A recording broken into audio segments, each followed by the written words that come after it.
My name is Danica, and today I have my July wrap-up. So I read 7 books in July, and the first one was called New Suns, Original Speculative Fiction by People of Color, edited by Nisi Shawl. Nisi Shawl wrote Everfair, which is an amazing queer steampunk alternative history of the Congo, which is just incredible, and I loved it. So I was really excited to see what she would put together as a collection. And of course, because it's an anthology, some of them I liked better, some of them I didn't like as much, but I did think it was solid. It had a lot of different ideas, and there were a few different queer stories as well, which of course I'm always happy to see. There was one story that really stuck with me, and that was The Freedom of the Shifting Sea by Jamie Go, and I actually reviewed this one at the library, which I will link in the description. Basically, it's this monstrous mermaid romance, a little bit of erotica, but also a feminist revenge story against a misogynist, so what's not to love there? Next, I finished In the Silences by Rachel Gold, and I have read all of Rachel Gold's books, and they're always really interesting. They're usually kind of pushing what representation there is in YA, and this one lived up to it. It has a non-binary main character who is kind of coming to terms with their gender identity, and they have a best friend named Aisha, who is a black bisexual girl. Kaz is starting to learn about racism, specifically anti-black racism, and also their own whiteness and how that affects their life, how it affects Aisha's life. Aisha is also the love interest, and Aisha is also educating herself about non-binary genders, so they're both kind of reaching across to each other, which is really awesome to see that they were allies to each other. And there are so few books that really deal with whiteness and confronting your own whiteness and learning to educate yourself as a white person to do better and to be an ally. So I think this is really valuable for that, and also for the non-binary representation. Then I read Kim Reaper 2 Vampire Island by Sarah Graley. I really love Sarah Graley's art, her webcomic, and especially Kim Reaper. It's super cute. I mean, this one didn't have like a ton of plot or anything, but it's adorable. I love the art. It's just about these two women and their relationship, and one of them is a Grim Reaper. So they keep kind of getting pulled into these supernatural hijinks. I'm definitely going to keep reading all of these because I love them. Then I finished the cartoon Introduction to Philosophy. And this is because I'm trying to plan a unit in an English class around philosophy, so I wanted to see if this was something I could bring into lessons and also use it to give myself a little bit more of a background of philosophy. I did take a bunch of philosophy classes in university, but that was a while ago now, and I liked it. It does what it seeks to do well, but it's basically just the canon, the big names in philosophy and their ideas told really simply. So it's all white guys. It doesn't have anything about Eastern philosophy or any other place on the globe. And there wasn't a lot that I felt like I could pull into the lessons, but it did help me clarify what I want from these lessons, and that it has more to do with thinking as a philosopher versus the history of philosophy and knowing the big names. After that, I finished Hot Dog Girl by Jennifer Dugan, which was just the perfect summer read, and I'll have a review on the Lesberry posted very soon. I'm working on it. But basically, it's about Lou, who is determined to have her best summer ever, even though she is working at the amusement park as the hot dog. And then she finds out the park is supposed to close, and she is determined to not let it happen, and she is also scheming to get together with her crush, who is dating the princess. So in order to do that in a very convoluted way, she tries to convince her best friend to start fake dating her. The main character is bisexual, her best friend is a lesbian, I believe, and then all of her plans kind of fall down around her. This was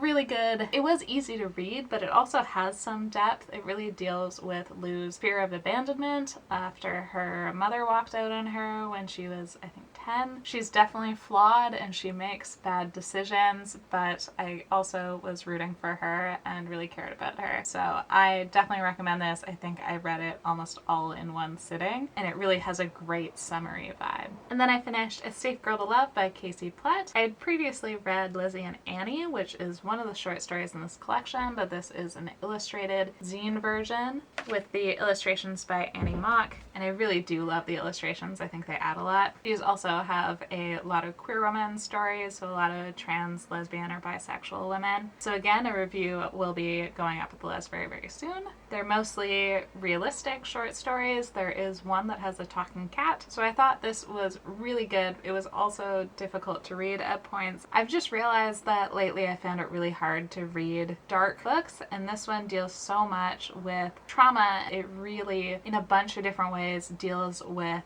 these constant microaggressions as well as more overt aggression against trans women, and just this unrelenting onslaught. And all of the women in these stories, their endurance and the ways that they find to cope, they are flawed, they're realistic. It's really well done. In hindsight, I wish I had broken it up a little bit and read like a short story and then read something else in between, because I did find it difficult to read them all back to back, but they're really well done. If you liked Nevada by Imogen Binnie, I think you'd like this one as well. It's actually blurbed by Imogen Binnie. So a bit of a difficult read for me, but really good. And finally, I finished volume 2 in the Adventure Zone graphic novels, which is Murder on the Rockport Limited, which is a graphic novel version of a podcast. The podcast is the McElroy brothers and their dad. They're doing a live action D&D podcast. There's a lot of humor to it, but there's also some story to it. And I've really been enjoying these books. I think I might like them even better than the podcast. I love the art style, and it just condenses the story so that it moves a little quicker, and you do get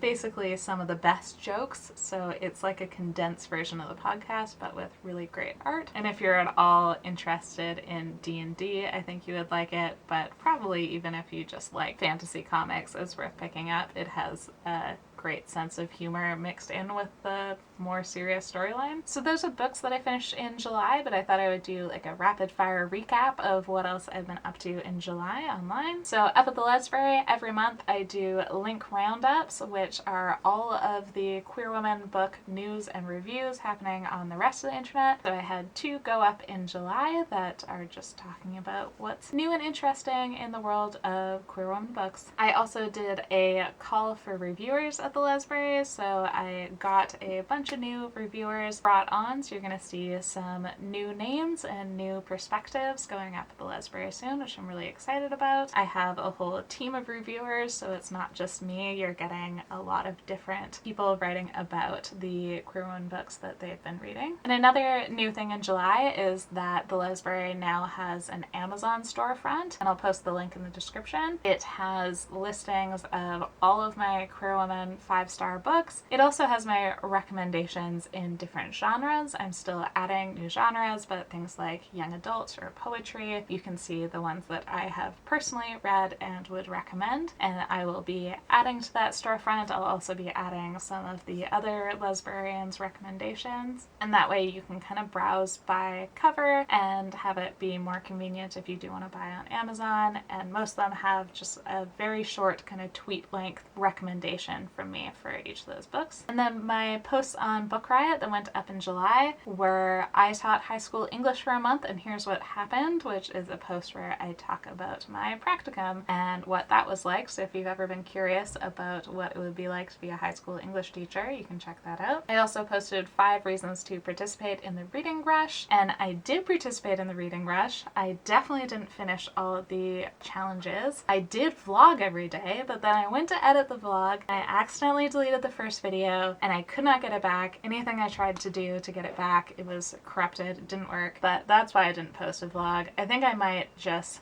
quickly cut together the clips that I do have and just put that up on my Patreon so that it's not a complete waste. But yeah, I'm a little bit disappointed about that, but I did try to do the reading rush. It was the first time I tried to do more than a 24-hour readathon, and it was really hard for me to try to keep up that momentum. And finally, the newest version of the best books you've never heard of went up, so I do these quarterly group posts where we talk about our favorite books that don't get a lot of attention, so they have less than 250 ratings ratings on Goodreads. So I will link that in the description. I also made a booktube tag version of this idea. So that was my July video, and I'll also link that if you're interested. I'd love to see other people on booktube's take on this. What are your favorite books that are really obscure? And that wraps it up. Those are my books that I read and my things that I've been up to online in July. Let me know if you've read any of these and what you thought of them, and if you have a July wrap up, feel free to link it down below and I'll definitely check it out. And thank you for watching.